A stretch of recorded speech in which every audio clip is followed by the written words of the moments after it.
Why, hello there. How's everyone doing? Hopefully, everyone had an awesome New Year's. This is a new year. It is 2022, which means that it's going to be an election year. It's going to get really spicy in the news. Um, Makes really good for good content. And I could just opine on people in certain positions. But as the new year comes around, I just can't be doing the same thing over and over and over. And I like to be well diverse in the videos I make. And this is going to be one of them. This is a briquettes and the machine to make them. Now, I may or may not be thinking about making one of these. If I do, I might record it. Let me know down below in the thoughts if you want me to show you my woodworking skills and actually build something that's actually useful. I mean, like useful in a real life now. Like I said, this machine is really simplistic to make.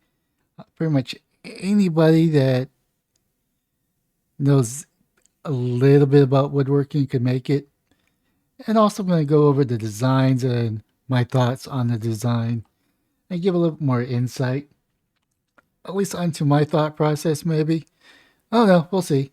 But, anyways, I think we need to know what a briquette is. A briquette is a block of compressed charcoal or coal dust used as fuel. Put an asterisk there. What's the definition of a briquette? Is a compact, often brick-shaped mass of usually fine materials and charcoal briquette. In other words, from briquette, more example of sentences. Oh yeah, I'm not going to read that. But this is the thing that I'm kind of interested in is, can you make briquettes from paper? If you actually have ever searched this online and went down the rabbit hole, you would actually know that you can.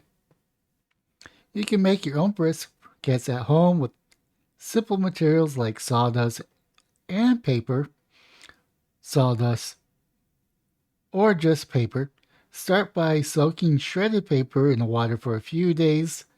To soften it after a couple days, use your hand to knead the pulp until it gets a porridge like consistency or oatmeal, or maybe even grits. Now you're ready to add your organic material, whether it's sawdust, coffee grinds, leaves, grass trimmings. Although grass trimmings could be turned into hay, but it doesn't really matter. I mean, the possibilities are limitless. Anything that you can put into a fire, even like sawdust, if you're actually on a lumber mill or you do a lot of wood projects, this is something to kind of reuse your sawdust instead of just throwing it into the compost pile and all that good jazz. Now, going to my rabbit hole, I came across this particular site right here, which is an Engineers Without Borders. It's a very simplistic tool. You can see this right here as it's going through this 1980, early 2000 website. It's on a little playthrough. It's a very simplistic machine. This person decided not to cut it out, but yeah, I mean it's an interesting site. This is leeheight.org, which is very interesting, and I'll be going over these right here shortly. So we have this site right here. This kind of goes more in depth into it. It's 19 pages. You could download it from his website. It shows both metric and English, as in like inches and miles and yards, opposed to millimeters and meters and micrometers. So this is right here. You pretty much lift this up. You put something down right here, and you apply pressure by lifting this down. The only thing I'm not too sure about is this brace right here. I wonder if that could be done over here, or is there a reason why it's up here? That's the only thing I don't really know. Um, Definitely for experimentation. I might try it, might not. I don't know. It's definitely there for support. Don't get me wrong. But my question is, does this offer more support than going this way or right here? Or maybe it's, I don't know. I mean, we're dealing with a lot of pressure here. So it might be better to do it that way. But as you can see right here, this is a full 8 foot 2x4. I start off with some 20-inch sections with A. And of course, he has this laid out perfectly, and that's the handle right here. Um, Pretty much straightforward cut. I mean, this one right here might be a little difficult to do. Um, all it does is a table saw. You gotta put it on an angle or a bandsaw and just kind of cut. So it's not terribly hard to do. It's just a little bit challenging. And of course, this is the piece that I'm talking about right here, which goes right here. Which all you gotta do is take a router or table saw, go in and cut that out. It's real simple. Um, Only thing I have questions about is the J board. I don't know if this angle is really needed because that kind of goes right there. It could just probably be flat. I mean, this is really just for support to really tie this piece right here and to create some feet. That's really all it's for.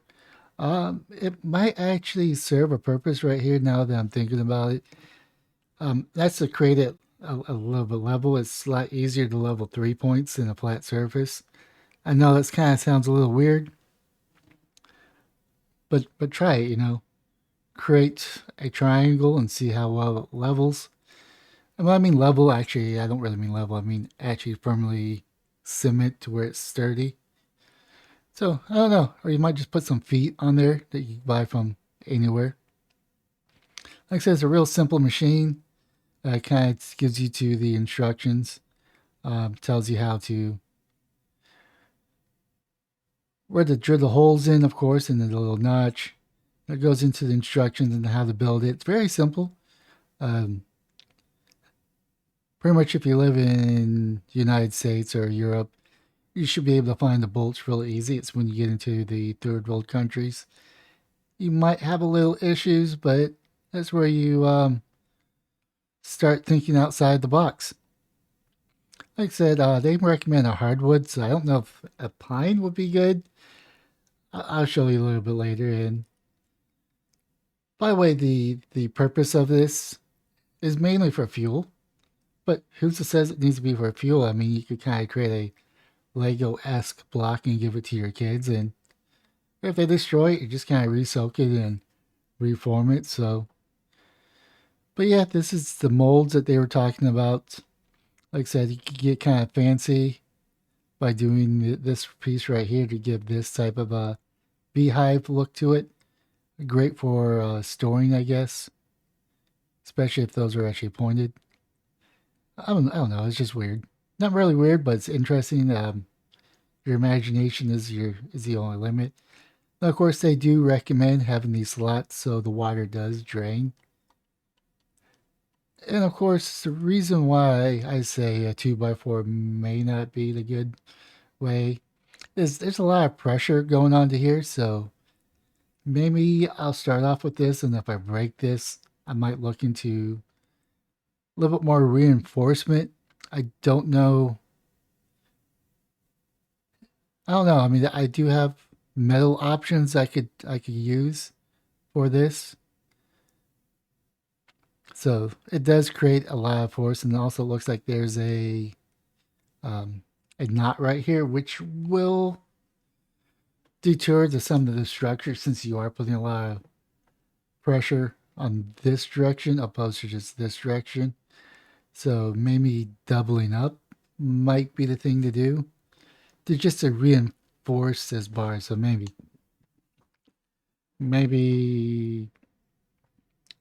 2 inches from here, maybe 3 inches from here, kind of reinforce it on both sides just so it has some extra support. But I mean, this is one picture where it's actually showing it in use. So As you can see, I just went to this guy's webpage. We'll start from the top, do it yourself. Paper Creek brick press. Now I think he's adding concrete to it.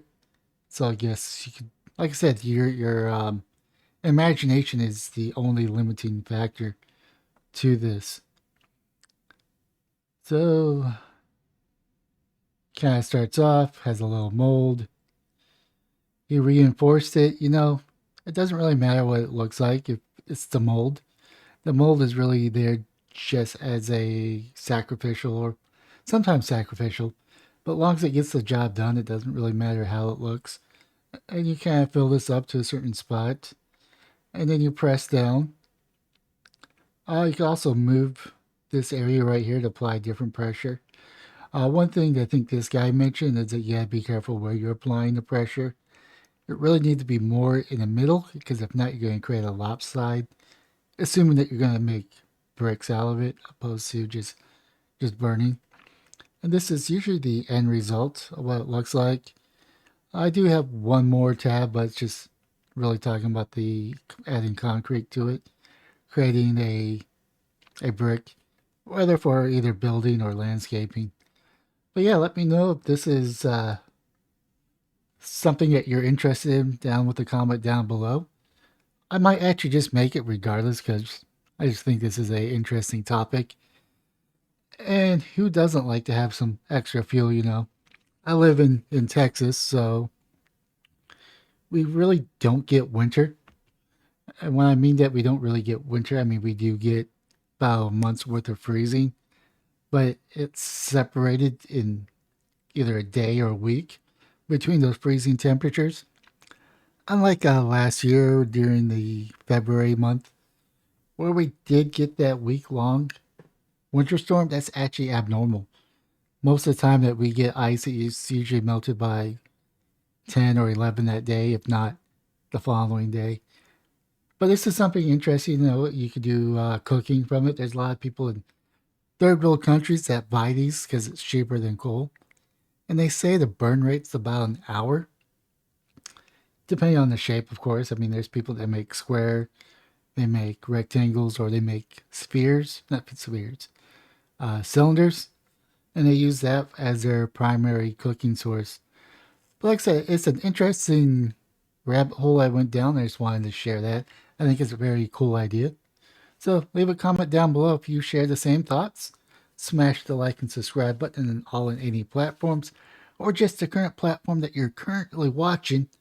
And most importantly, let's have a wonderful year. Let's make this year the year of excellence.